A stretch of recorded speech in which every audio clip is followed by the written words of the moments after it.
They call themselves Thank You Hashem. The movement, TYH Nation. It's a famous, very popular unit of people. A new movement that is a bunch of Jews joining together in the service and the performance of taking joy and thanking the Almighty for the blessings that He bestows upon the Jewish people. You've probably seen this movement, this famous blue and yellow TYH, Thank You Hashem logo plastered upon the chests of hooded sweatshirts of your fellow Jews.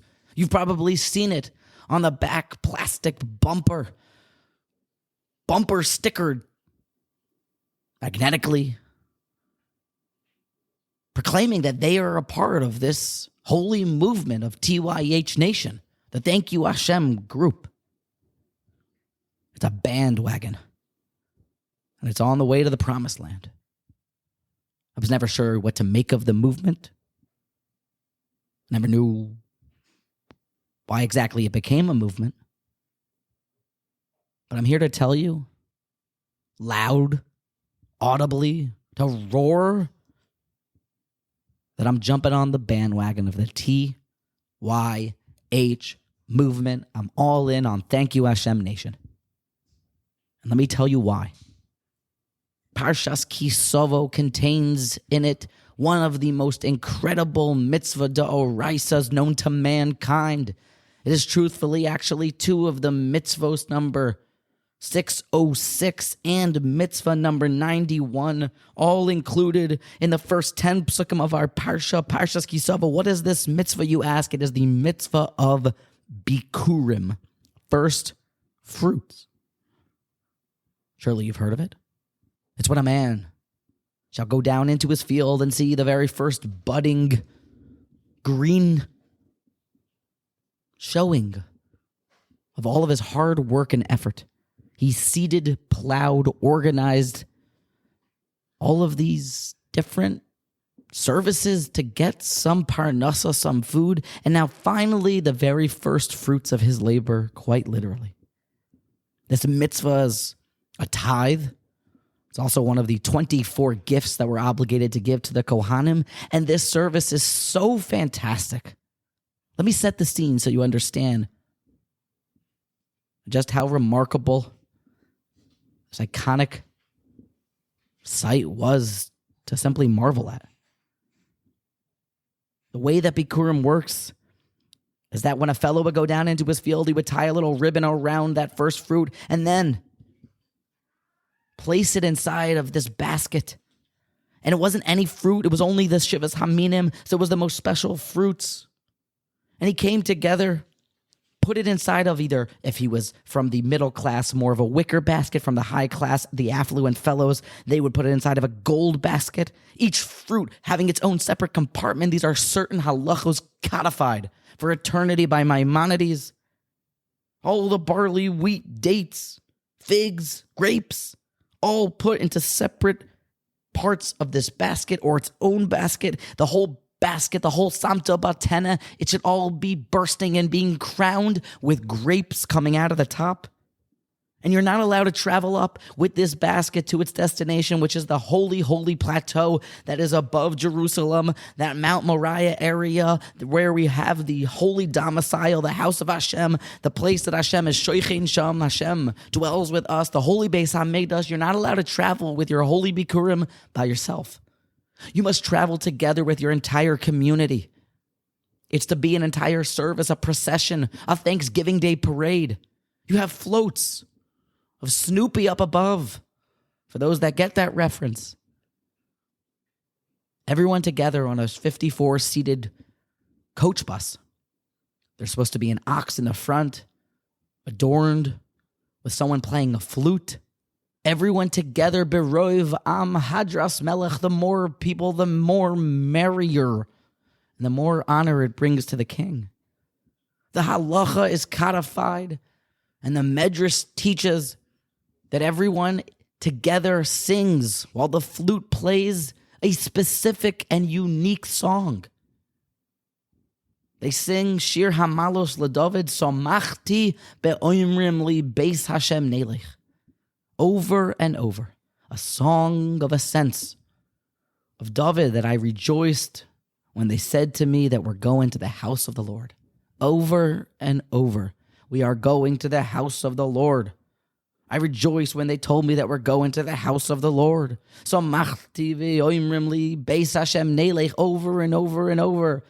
Even if they lived in the outskirts of Caesarea or the outskirts of Tel Aviv, even though that's not in the biblically ordained part of Israel, but the farthest, most multi-day journey away from Jerusalem, and they need to travel with a Bikurim, certain halachas for those are given too. You're still supposed to make that trek with friends and family, and this whole event should go on, and still you sing the same song over and over, thousands of times, drilling it into your soul. So a whole party as you travel from town to town, making your way up. And you should ask, what's with the Bikurim, the fruits? They're going to get stale. They will perish. Not to be worried, though. You dry them before, says the Holy Torah. And you bring them up and you place them in this basket next to the holy mizbeach, the holy altar, and you give it as a gift to the Kohen. You should bring with this extra gifts for the Kohen, maybe a bird or two. And as soon as you cross over into the gates of Yerushalayim, the song changes. For those that sit in the back of the bus and are finally waiting for the song to end and move on to the next song, can we please hit fast forward? They get their wish, and the tune changes to the very original Pasuk Beis of this Tehillim, chapter 122 of Psalms. It moves on. They cross over into the gates and they say, our feet stood inside your gates, O Jerusalem. The Even Ezra, actually, I made some quick research to this Pasuk, to the significance. The Even Ezra says, our feet stand. It seems to give the drift, to lean towards that standing while moving. Omdos means in a very stationary way, because it was so crowded. There was so much traffic on the way to Yerushalayim that Omdos hayu ragleinu, they were stuck in traffic, their feet in a standstill. That is Bikurim. Along with this gift that you finally place in this beautiful basket, Samta Batena. You place it down. And one last halacha to make note of. Lina is required. Lina, the Hebrew word, meaning you must stay over the night. You cannot skedaddle. You cannot hightail it out of Jerusalem and just quickly fulfill your obligation. But no, you need that whole experience. You got to stay over one more night. Lina. And get the full experience in a nearby Airbnb in Jerusalem. Bikurim. An incredible mitzvah. What is the point? What is the significance? What is it about? And let's be quite deliberate here. And let's assault the topic with 5 separate questions. Deliver a theme based on the great Torah of the great mirror Mashkiach, the spiritual dean of Yeshivas Mir during the Roaring 20s, Rabbi Yerucham Levovitz. And then systematically go about answering the 5 questions and tie it all together with a practical takeaway that we should commit to going forward, especially at this month of Elul for the upcoming year. I hope we haven't bitten off too much, but let's give it our best shot. And we don't need to imagine as we begin to answer this what Bikurim is about before we assault it with questions, that the immediate takeaway and what floats to mind is Bikurim is all about taking your first fruits and having gratitude to Hashem. Thank you, Hashem. Here is, like business owners do, they place the first dollar on the wall. That's Bikurim. When you see George Washington's face plastered upon the cleaners, that's because that was their first dollar they made.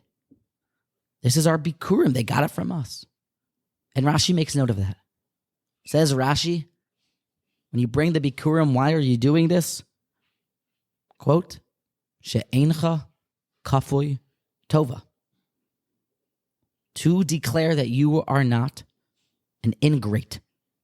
You are not ungrateful, but rather you recognize where all of the goodness comes from. That is Bikurim.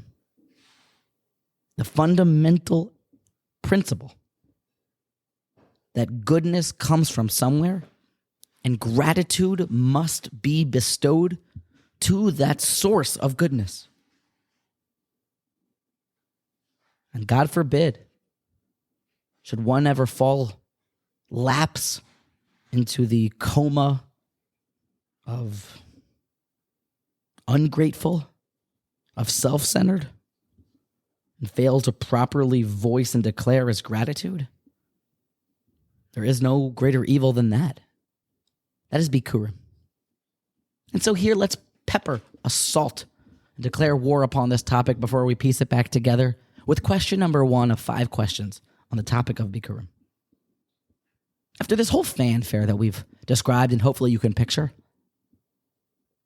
it is interesting to note that after all that has gone on, of the traveling up to Eretz Yisrael, all the importance given to the actual fruit, that when you finally get there and you have this declaration, the Torah says, Higadati hayom, I profess, I declare. The Torah says he should open his mouth, this congregant who has gotten off his coach bus and placed the basket down, V'oniso ve'omarta. He must declare and say. This whole following composition of psukim about how you came to be in this position and why you are so grateful. And question number 1 is, isn't it clear from this spectacle that it's obvious why we're here? I need to open my mouth and say something to the Kohen. The Kohen knows why I'm here. Everyone has traveled together. There was an emissary, even according to halacha, that was sent ahead of the coach bus, the macher, who would travel in and say, by the way, there's a group coming up to bring Bikurim. Why does it need to be audible?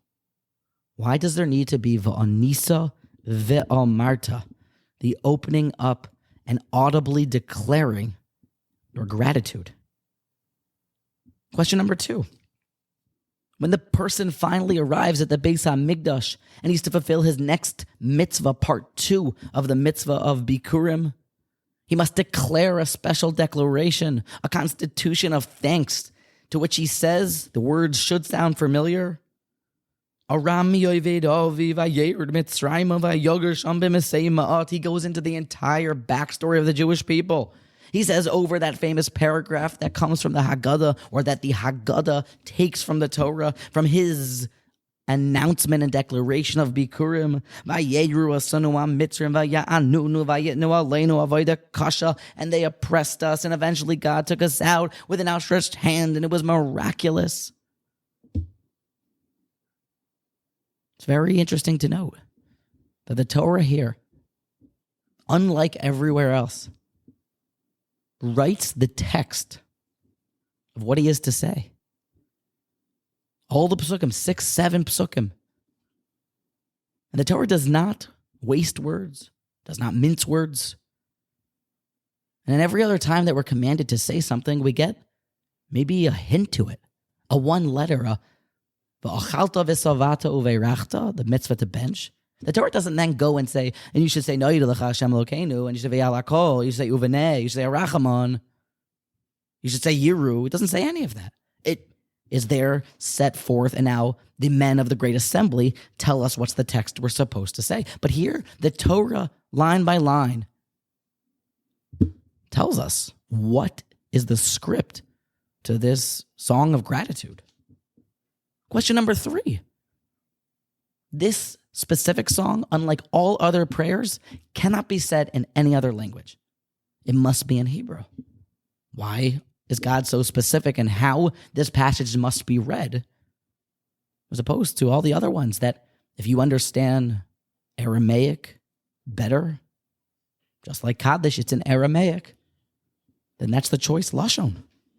If that's what makes sense to you, it works. But it doesn't work here.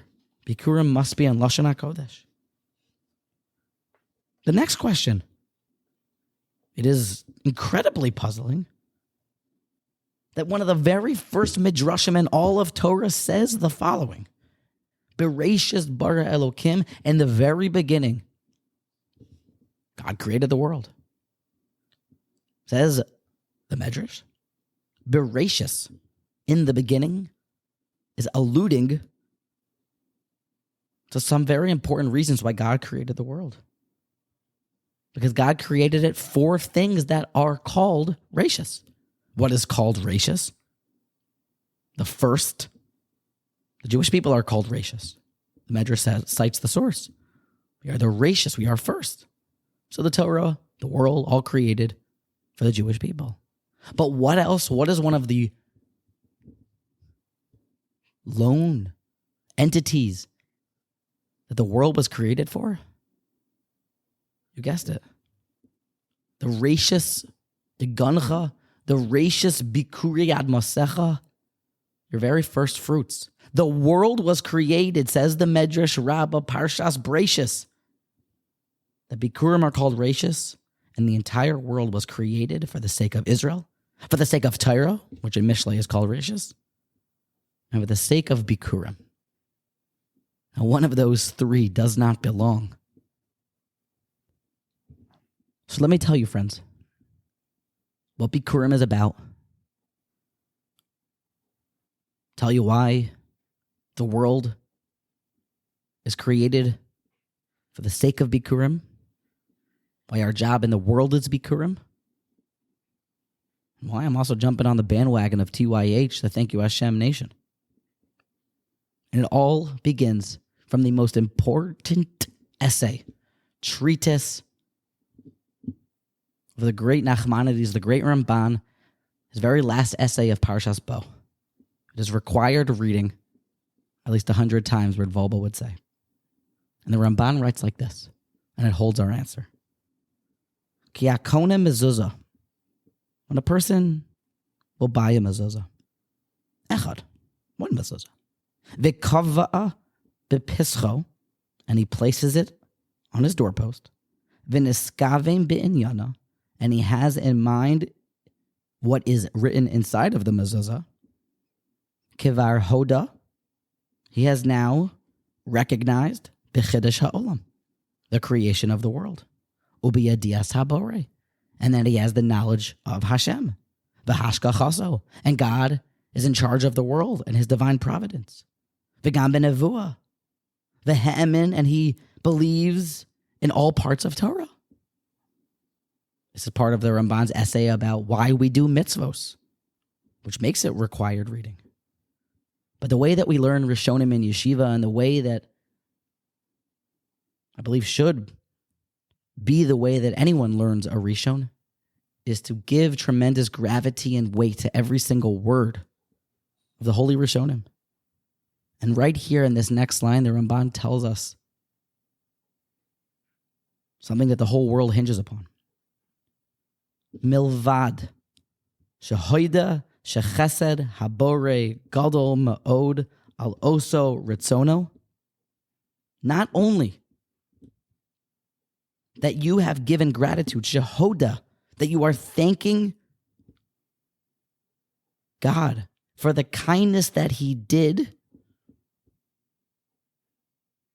Shehotzi anu me oso avdos, that he took us out of that slavery, lecherus, to freedom, uvekavid gadol lezakos avosenu hachafetzim, and to all the other good things that he merited, that we merited to get from Hashem. All of that, the hoda'ah to Hashem, is all declared. It is all present when you do a mitzvah, when you buy one mezuzah and place it upon your door. Mitzvos, belief in God. Why do you do them? What stands as the linchpin and crux of all of Torah and belief in Hashem? Why do you listen to God? Not because he just told you so and he's in charge, but because we are indebted with a debt of gratitude to God. We perform the services that Hashem commands because shehoida shechesed habore gadol meod al oso ritzono shotzeianu me oso avdos lecheres. The thanking of Hashem that we'd be dead without you, that we were in the belly of the iron crucible of Egypt, just a small family of people, that the boys were being thrown into the Nile, there was no hope left. But Hashem turned over the entire world for us, and now we live on with a point to our lives. And therefore, God took us out and to do his mitzvos. Why? Why are we doing the mitzvos, says Hashem? Says the Ramban. Shehoda shechesed habore gadol. Because we're indebted with a debt of gratitude. And how do we pay that back? How are we makir tov? How do we say thank you, Hashem? By doing the mitzvos. The Ramban continues, but one more line must be stated out loud and read inside. V'lafikach, and therefore, because of this new understanding of why we do mitzvos, which is because we are indebted with the debt of gratitude to Hashem, to be makir tov to Hashem. That's why it says in Pirkei Avos, have a zoyer b'mitzvah kala kebachamura. That's why we are scrupulous about small mitzvos, putting your right shoe on first before the left and shooing away the mother bird, the easy ones. We are just as scrupulous with those as we are to any of the 10 commandments. Now, what is the understanding to that? But from the drift of the Ramban, it's clear. Because it is all paying back that same debt of gratitude that Hashem, we owe you our lives, and this is what you ask of us. So each mitzvah is part of the paying back of the Hakaras Hatov. Hashem tells us, Ki karov elecha hadavar ma'od. Torah, tshuva, depends on how you learn, Ramban or Rashi. But let's just take the basic understanding that this thing called Torah is very close to you. Your obligations in life, Ki karov elecha hadavar, it is very near to you. Says the Torah, every word gold, beficha ubilvavcha la'asoso. In your mouth, in your heart, to do it. And this is a gold mine. Because there's multiple layers. Some real magical, mystical things going on. But there are layers. There's a whole world of in your mouth. A whole different world of service that's in your heart. There are certain mitzvahs that are just in your heart. And there's a whole different world of Torah that's actually in actions. Easy to understand. But there's only one creature in the whole wide world that's able to serve God with beficha, with his mouth. Right at the beginning, we're told, Unkelis, he'd translate the pasuk, when God created man, Vayitzar Hashem Elokim es ha'adam afar min ha'adam vayipach ba'apov nishmas chaim. He gave him a living spirit, says Unkelis. What does it mean that God breathed the living spirit into our noses, into our nostrils, says Unkelis? Uvera Hashem Elokim yas adam afar min admasa unafach ba'apo nishmasa dechaya v'havas ba'adam l'rech memalala. And man became a living, speaking soul. We are the only creatures created by God that can bestow and express their gratitude with their mouths. We are the only ones that can declare our Hakaras Hatov.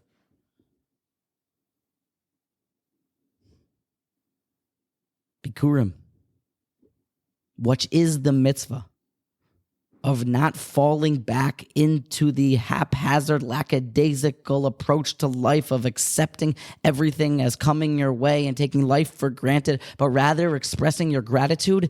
That must be v'anisa v'amarta. It must be done the human way. It must be done the way that all the fanfare cannot even suffice. Because the human has the opportunity to repay with his mouth, with his living, breathing, speaking, audibly soul, his debt of gratitude to Hashem. It isn't the slightest wonder why the Torah goes into such detail about what the expression is that we asked.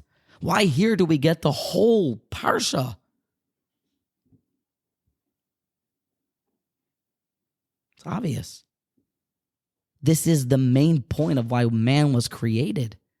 To be able to be moide lakel, to thank you Hashem. It is the essence of everything. Every single jot and tittle needs to be masterfully declared. Of course, Bikurim needs to be said in Hebrew. Of course, it needs to be done the best possible, most luxurious type of declaration, of only in Lashon HaKodesh, and nothing else will suffice. Hakaras Hatov is why everything is here. But the hardest question to answer is why does Bikurim find itself to be the basis of the Haggadah? We're all sitting around the table, giving over the Masorah, the tradition that God took us out of Egypt, on Leil Rishon Shel Pesach. And it is a twin uttering of the man standing with a wicker basket in his hands, altar side, when he brings his first fruits up. What's the shaykhus? What's the connection? And people say, well, Pesach, it's all about emunah. Bikurim, it's not about emunah. But again, this answer, it sings like a song because of this Ramban. Because even emunah on the night of Pesach, emunah is also based, says Rabbi Yerucham, on Hakaras Hatov. Because it was personal, that we receive something. That's my Hashem, and I love him because he saved my life. Emunah itself is also, the whole Pesach night is based on Bikurim, on Hakaras Hatov. The Masorah that we give over to our children is a Rami Oived Avi, but God saved us. So children and grandchildren, you have to be and feel so lucky that you were saved, and let us come together and sing, thank you, Hashem. Got to do it audibly. And on Seder night, there are many halachos all about how to give over the story properly. It has to be the Gemara in Psachim. I believe it's 116. Kufta Zion, Psachim. You have to start with the genus, start with the bad, and end with the good. All these different parts to the telling of the story of V'higadat Levincha. It's hard to imagine why it all needs to be done if it's just about solidifying faith in the children's hearts.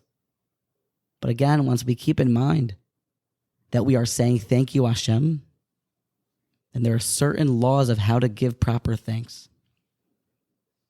And that is by beginning with how bad things were before something came, an entity came and made things better. That is part of the thank you. It is megala, it reveals and deepens the Hakaras Hatov, the gratitude that we feel. It's truly a law in Hakaras Hatov. When you say thank you, you have to go back to the beginning, Rabbi Yerucham says. You want to give someone a proper thank you? Well, then you are able to fully audibly declare this. You must be doing it out loud. When someone does something for you, even as small as opening up of the door for you as you walk into the office, you turn around and va'anisa va'amarta, you have given me something. Thank you for giving this to me. You have made my life better, and I am forever indebted to you. You go back to the beginning. Rabbi Yerucham points out that the Hakaras Hatov should be that a Rami Oived Avi. It's remarkable that in saying thank you to Hashem, you must begin all the way back with Laban. You must begin to where things were so bad. It sounds like in halachos of Hakaras Hatov, you should turn to your friend and say, oh, I was having such a bad day, and before this, you don't even know what happened, but because you did this, you have now changed my life. It's all part of the building up of the thank you. Just look at the bracha of Nodelecha when we say thank you to Hashem. Thank you to Hashem for this piece of bread that I hold in my hand. It's a kezayis, it's v'achalta, it's v'savata, it's uveirachta. But listen to how far you go back. Eretz chemda tova rechava v'al shehotzei sanu Hashem Elokeinu me'eretz Mitzrayim. You tell the story of thank you in the same way that God, thank you for this bread. But not only this, but it started with so much pain. I used to be a slave in Egypt, and now it all led to this bread. It's all building up of just how much we have received from Hashem. Our thankfulness, our appreciativeness. V'chol hamarbe l'saper hoda'a to Hashem harei zeh meshubach. Bikurim is a mitzvah of audibly declaring in Hebrew, thank you Hashem, everything is from you. As you keep this in mind throughout the whole reading of Bikurim, every line, they're all laws of thankfulness, of gratitude, of intense, heartfelt appreciation. V'samachta b'chol hatov, the pasuk says, you must rejoice. Because when you show happiness in the presents that you've got from grandma on Hanukkah night, and you play with them right away, and you don't just say thank you and put them down and run and do something else, but instead you stay and put a smile on your face even though you weren't interested in those bunny slippers, that's part of the Hakaras Hatov, because you are avowing your debt of gratitude in a distinct, deliberate, and definable way. That is Bikurim. That is the Haggadah. That is Rashis. That is why the three most important things and why the world was created for Torah, for the Jewish people, and for Bikurim. Because Torah, we study and we can know. The Jewish people were brought into existence. We've done that, check and check. We're trying on the Torah. But Bikurim is that last part of the three-legged table. The very sturdy three-legged table that you recognize and you give gratitude and you perform all the mitzvos because you are so thankful for everything Hashem gives you. A practical takeaway, what I hope and would like to begin to start doing, and I hope you'll join in this commitment with me, is to do the Nodelecha out loud in benching. It's possible that va'anisa va'amarta, the haramas kol, the ficha ubilvavcha lasoso, that level of gratitude that only we as humans can do should be done in benching. Bench out loud. Bench out loud to show your part of the thank you Hashem nation. If you can do the whole benching, all the better. But at least Noda lecha Hashem Elokeinu al shenchalta l'avoseinu, that you gave me this bread, you have given me lungs, out loud, audibly. That a mere tip of the cap will never suffice. Bikurim is about heeding the call to recognize the good that Hashem constantly does for us. When someone else does something good, you recognize it. And you bring it out. Every part of the Bikurim is to bring out in a unique way of Hakaras Hatov in the most incredible way that is far from lackluster. A mere shekayach will never suffice. We should eradicate it from our dictionaries.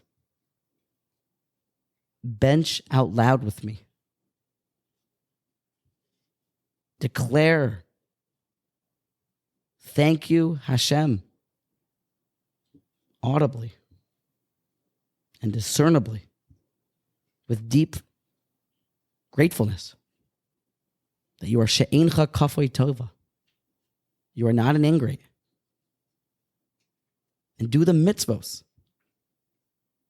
because you just can't stop saying thank you, Hashem, that everything, my freedom, my life, my lungs, my eyes, my kids, my family, everything, it's all from you, Hashem. So thank you, Hashem.